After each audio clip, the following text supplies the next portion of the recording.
আগে একটু এমপি খুলতে হবে, তারপর জেলা পরিষদ খুলতে হবে না। এটা নিয়মটা এটা। লেখালে কি করবো? আপনারা লেখেন, লেখালে কি এটার বিরুদ্ধে আপনারা লেখেন।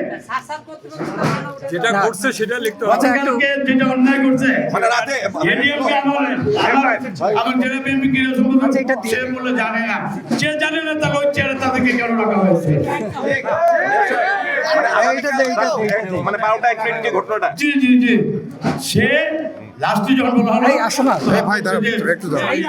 এমপি মহোদয় আরে পাশে এমপি ডিসিএসপি এর সঙ্গে আগে একটু এমপি খুলতে হবে, তারপর জেলা পরিষদ খুলতে হবে না।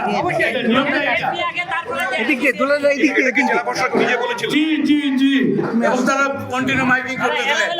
আমাদের না এমপির নাম বলেন, এমপি কে পরে আগে ডিসির নাম বলে।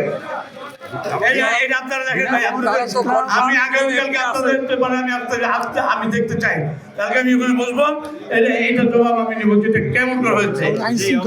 হ্যাঁ, যে জানবেন না সে জানে ভাই কালে ঘটনাটা একটু বলেন তো সুন্দর করে জানতে হবে তো। একজন পার্লামেন্ট মেম্বার নিশ্চয়ই ডিসি নিচ্ছে না। ডিসি সে তো সরকারি কলকাতা আগে বলুন এই বলুন না এটা বলুন তাদের বক্তব্য যে ডিসি আগে ফোন দিবে, তারা বলে এটা জানেই না। এমপি কি দিদি এটা বলে জানেই না। এই বিষয়কে আপনি নিন্দা চাচ্ছেন অবশ্যই অবশ্যই আমি অবশ্যই নিন্দা জানাই, এবং তারা যেটা করে অত্যন্ত দুঃখজনক। হবে, এবং এটা হবে, হবে। গণতান্ত্রিক শাসন ব্যবস্থার প্রতি তাদের বিদ্যাঙ্গুলি প্রদর্শন।